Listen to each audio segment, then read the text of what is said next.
మీరు ఇందాక అభివృద్ధి గురించి మాట్లాడారు కదా సార్. సో కొన్ని స్పీచెస్ నేను కూడా ఫాలో అవుతుంటాను కాబట్టి కొన్ని షార్ట్లో చూసాను నేను. హైపర్ ఆది ఒక వ్యాన్లో ఉండి అంటారు, అమ్మఒడి మీకు ఇచ్చాడు, మీ ఇళ్లలో మీ మొగుళ్ళకేమో అక్కడ మద్యపానం నిషేధం అని చెప్పి దాని మీద పెంచాడు, ఆయన ఆయన మీ దగ్గర కింద నుంచి ఇస్తున్నాడు, పైనుంచి మీకు వేస్తున్నాడు అని ఒక షార్ట్ చూశాను. సో అభివృద్ధి ఆయన అధికారంలోకి ఎంటర్ అవ్వగానే మద్యపానం నిషేధం అని అన్నాడు. ఇప్పటి వరకు అది అవ్వలేదు. ఇంకా చీప్ బ్రాండ్స్ పెట్టి మీ మొగుళ్ళని హతమారుస్తున్నాడు, ఇండైరెక్ట్గా ఆయన చంపుతున్నాడు అనేసి అంటారు. డైఫర్ అది అసలు ఇంతకీ వాడి బ్యాక్గ్రౌండ్ ఏంటి, వాడి క్యారెక్టర్ ఏంటి, వాడు ఏ స్టేజ్ నుంచి వచ్చాడు. రెండోది, మరి పిచ్చిముండ అక్కడక అమ్మ ఒడి పథకం పెట్టింది అది కేవలం ఆడవాళ్ళ అకౌంట్లోకి వెళ్తున్నటువంటి జ్ఞానం కూడా నీకు తెలియపోతే ఎట్లాగా? నేనే క్యాష్ వెళ్తల్లా. అవును, ఆడవాళ్ళ అకౌంట్లో డబ్బులు ఈ రోజులో ఏ ఆడ మనిషి తన మొగుడికి ఇస్తుందండి? So rare. దాచుకుంటున్నారు. ఈ డైఫర్ ఆదికి కూడా అమ్మఒడి పథకం ఎందుకు పెట్టారో తెలుసుకునే జ్ఞానం లేనటువంటి ఒక పశువాడు. ఎందుకు పెట్టాడంటే,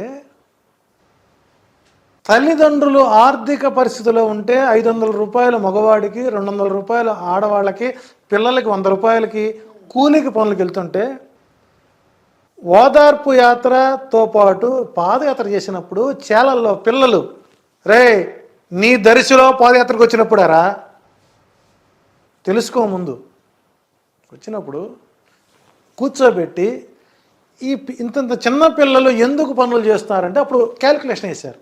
సో వీళ్ళు స్కూల్స్కి ఎప్పుడైతే దూరం అవుతున్నారో, ఎడ్యుకేషన్ దూరం అవుతున్నారో, అవును, ఈ కూలీ డబ్బులు ఏవైతే ఉన్నాయో అదే ప్రభుత్వం ఇస్తే వాళ్ళు సంపాదించేది వాళ్ళకు ఒక ఆసరాగా వస్తుందనే ఉద్దేశంతో పెట్టిన పథకం. పిచ్చిముండా కూడా తెలియకపోతే ముందు నువ్వు తెలుసుకో, మీ ఊళ్ళో తిరుగు, నీకు ఈ రోజు కారు వచ్చింది, ఈ రోజు నీకు వచ్చింది, అంతకుముందు నీ బతికేంటి? దర్శిలో, నీ ప్రకాశం జిల్లాలో నీది నాది ఒకే ఊరు. వాడు ఏదో ప్రాసల కోసం వాడతారు. ఎదుటి వాడిని క్రిటిసైజ్ చేసి రోత కామెడీ ఇచ్చి రోత మనుషులుగా మారేటువంటి ఈ పనికి మాలినోడి మాటలు కూడా మనం నమ్మాల్సిన అవసరం లేదండి. వాడికి ఏం తెలుసండి? నీ ఇంట్లో నీ చెల్లో, నీ అక్కో ఈ రోజున ఒక ప్రభుత్వ స్కూల్ చదువుతుంటే, ఒకప్పుడు ఆడపిల్ల స్కూల్కి వెళితే ఈ జాకెట్ల మీద కుట్లు కుట్టించుకొని తన శరీర అవయవాలను దాచుకొని భయంగా వెళ్ళేవాళ్ళు.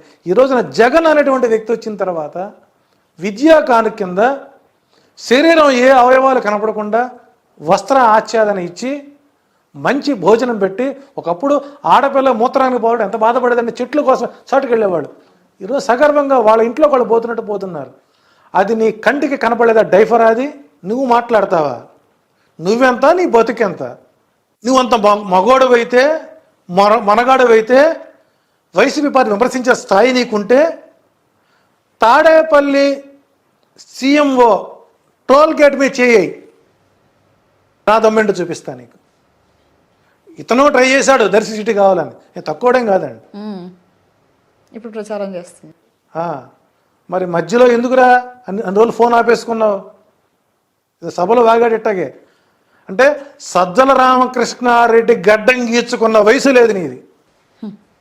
సజ్జల రామకృష్ణారెడ్డి షేవింగ్ చేసుకున్నంత వయసు లేదు నీది. నీవు ఆయన అన్ని మంత్రుల గురించి మాట్లాడతావు, రోజా గురించి మాట్లాడాడు. ఆమె ముందు కోతి గంతులేసి కోతి మాటలు మాట్లాడు రోజా గురించి మాట్లాడతావు. రోజా కాలి గోట్లు తీసుకున్నంత వయసు లేదు నీది. నువ్వు ఆయన అంటావు. నీవెంత, నీ బతుకెంత, నీ సంపాదన అంత. ఈరోజు ఏదో వచ్చిందని చెప్పేసి నువ్వు విర్రవీగుతుంటే అది నీకు పతనానికి స్థానం అవుతుంది. రేపు నీకు ఏదైనా ఇబ్బంది వస్తే ఇదే పవన్ కళ్యాణ్ నీకు సహకరించాడు, అది గుర్తుపెట్టుకో. నేమంటే డిసైడ్ అయిపోయినావు, మమ్మల్ని చంపుతారని డిసైడ్ అయిపోయాం కాబట్టి నేను యథేచ్ఛగా స్వేచ్ఛగా మాట్లాడుతున్నాను. నేను ఇప్పుడు చెబుతాను, నాకు ప్రాణహాని అని ఉన్నది ఉంటే తెలుగుదేశం పార్టీ వాళ్ళ వల్లే ఉంది. ఒకవేళ మీకు ఏదైనా వాళ్ళదే పోచి పూర్తి బాధ్యత వహించాలి. ప్రభుత్వం నాకు రక్షణ కల్పించాలండి. నేను భావ స్వేచ్ఛ ప్రకటన నాకు ఉంది, నా ఇవన్నీ మాట్లాడతాను, ఎవరు హట్ చేయట్లేదు నేను. ఎందుకని సార్? ఎందుకు వాళ్ళు మీకు ఏం చేస్తారు? అసలు ఒకటి నెగిటివ్ మాట్లాడుతున్నారు ఏమైనా చేస్తారంటారా? సహజంగా చంద్రబాబు నాయుడు గారితో నెగిటివ్ మైండ్ సెట్ అండి. అందుకు మీరు మాట్లాడతారని చెప్పి మిమ్మల్ని చంపే ప్రయత్నం. నేనే మాట ఎవరు మాడకూడదు, అర్థమైందా? అట్లాగే మధ్యాహ్నం ఆహార పథకం అండి, నేను మన ఇంట్లో తినలేమండి ఆ భోజనం అయితే.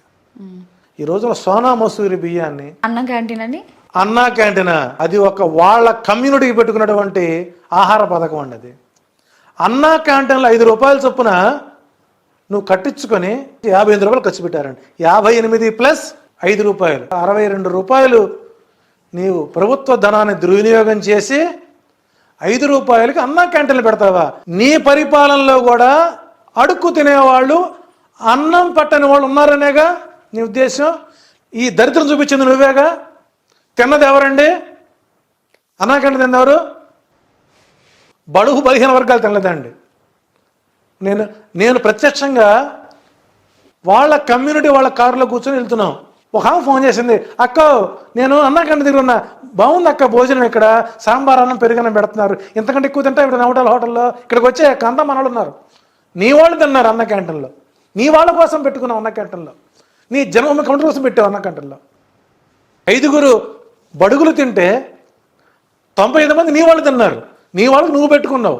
ఎందుకు సార్ అక్కడ తిరిగే బీద వాళ్ళు కాకపోతే లేదా మేము మిడిల్ క్లాస్ వాళ్ళు కూడా ఒకటి గుర్తుపెట్టుకోండి, విజయవాడలో అలంకార టాకీస్ దగ్గర రోజుకి కొన్ని వందల మందికి ఉచితంగా అన్నం పెట్టేవాళ్ళు ఉన్నారండి. వాళ్ళు ఉచితంగా పెట్టారు, 5 రూపాయలు తీసుకు పెట్టావు. నువ్వు గొప్ప, వాళ్ళు గొప్ప. ఇందాక మనం ఆ మాటలో కట్ అయింది, మీకు ఎందుకు ప్రాణహాని ఉంది టీడీపీ వల్ల? అంటే చంద్రబాబు ఓడిపోతాడని చెప్పాను, చంద్రబాబు ఓడిపోతున్నాడని చెప్పాను. ఓడిపోతున్నందుకే మిమ్మల్ని చంపుతారు. టార్గెట్ చేశారండి, రిక్కిలు పెట్టారు. ఎలాంటి ఎదుర్కొన్నారు వాళ్ళ వల్ల మీరు? నేనే ఛాలెంజ్ ఇచ్చా, టీడీపీ ఆఫీస్ దగ్గర వచ్చి నుంచుంటా, చంద్రబాబు నాయుడు గారి హెరిటేజ్లోని బటర్ మిల్క్ తాగుతూ నుంచుంటా, చంపేవాళ్ళు చంపండి. మీకంటే ఇంకా ఘోరంగా వాళ్ళని గలీజ్గా అబ్యూజ్గా మాట్లాడిన వాళ్ళు ఉన్నారు, మరి వాళ్ళని కూడా ఏం చేయలేదు కదా మిమ్మల్ని. అంటే నేను ఇక్కడ అంటే ఇది బద్దవైరం కమ్యూనిటీ వల్ల మిమ్మల్ని చంపుతారా? 2 వ్యక్తులు మాత్రమే బాహాటకంగా ప్రచారం చేస్తున్నాం. ఒకటి Jwalapuram Srikanth, endowments advisor, then నేను. ఇద్దరమే మా ఇద్దరం ఎదుర్కొంటాం, సమయం ఎదుర్కొంటున్నాం. ఇద్దరు ఎప్పుడైనా ఎదుర్కొన్నారా? 2004 సంవత్సరంలో వైఎస్ రాజశేఖర రెడ్డి గారు గెలుస్తున్నారు అన్నప్పుడు మలక్పేటలో నా ఆఫీసు ధ్వంసం చేసిన వాళ్ళు టీడీపీ కార్యకర్తలు కాదా? మీకు ప్రూఫ్ ఉందా? పబ్లిక్ డొమైన్లో ఉన్నాయండి, మీడియా కవరేజ్ చేసింది. వాళ్ళే చేశారని ప్రూఫ్ ఉందా? జెండాలు కట్టుకొస్తే ఎవరనుకోవాలి? ఏ జెండా? టీడీపీ జెండాలు వేసుకుని వచ్చారా? 2009లో బొటాబటి మీద 155 సీట్లతో మరలా తిరిగి రాజశేఖర రెడ్డి గెలుస్తున్నారు అన్నప్పుడు కారు అద్దాలు పగలగొట్టారు టోల్గేట్ దగ్గర, అప్పటికి నందిగామ దగ్గర. వాళ్ళే. కానీ ఆ రోజు భయపడలేదు, నా ఇమేజ్ పెంచారు. 2014లో టీడీపీ గెలుస్తుంది అని చెప్పాను.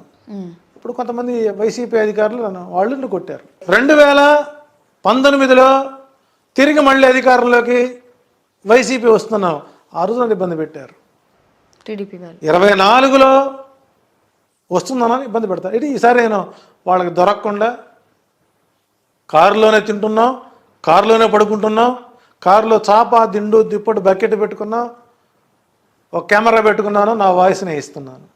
రైట్. వైసీపీ వాళ్ళు కొట్టారని ఇందాక అన్నారు, మరి మళ్ళీ ఇప్పుడు మీరు వైసీపీకి సపోర్ట్ చేస్తున్నారు. ఎవరికి నొప్పి వస్తే వాళ్ళు కూడా సహజం అండి. అది ఈ రోజున నాకు అవకాశం వచ్చింది అంటే నేను అన్ని పార్టీ అతీతుడిగా ఉంటాను. నేను ఇప్పుడు నేను చెబుతున్నప్పుడు అయ్యా నీకు ఇబ్బందికరంగా ఉందని మంచి మాట చెప్పినప్పుడు నువ్వు దాన్ని మార్చుకోకపోతే నీ తప్పు.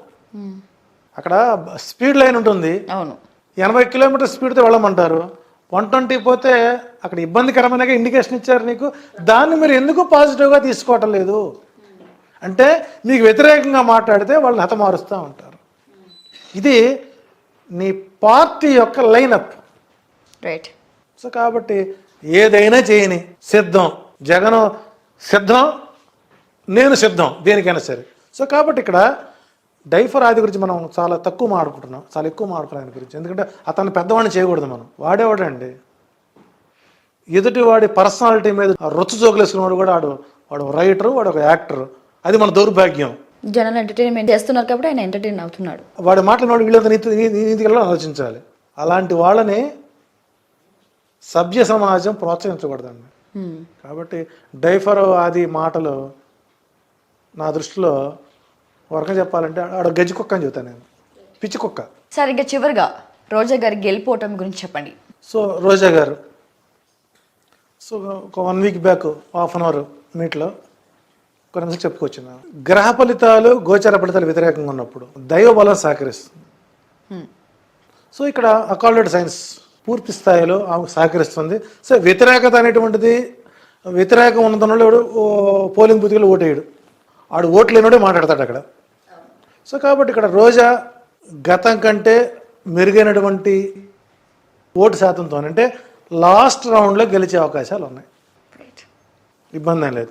అంబటి రాంబాబు గారు వారం క్రితం ఒక ఛానల్కి ఇస్తూ అతను ఓడిపోతున్నాడని చెప్పాను.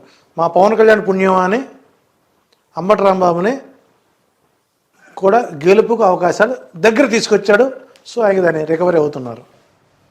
ఓవరాల్గా ఆంధ్రప్రదేశ్లో చంద్రబాబు నాయుడు, పవన్ కళ్యాణ్, లోకేష్, బాలయ్య బాబు, పురంధరేశ్వర్ గారు ప్లస్ మోడీ, అమిత్ షా గారు ఈ షడ్గ్రహ కూటమి 6 గ్రహాలు కలిసి మాపై పూర్తిగా ఆశీర్వచనం ఇచ్చి జగన్మోహన్ రెడ్డిని గెలిపించే ప్రయత్నం ఈ కూటమే చేస్తుంది. కాబట్టి వారు చక్కగా ఉండాలి, వారు ఈ 15 రోజులు హ్యాపీగా ఉండాలి, వైసీపీని గెలిపించాలని నేను భగవంతుని ప్రార్థిస్తున్నాను. Thank you sir, thank you so much.